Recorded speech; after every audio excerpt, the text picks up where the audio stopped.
चांद सूरज सन असही चमकत रहलो।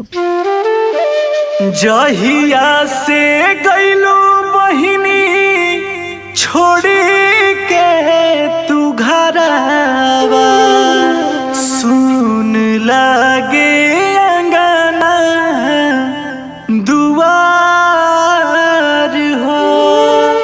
बीतल समैया ना संगवा के बिसरे, याद आवे बचपन के प्यार हो।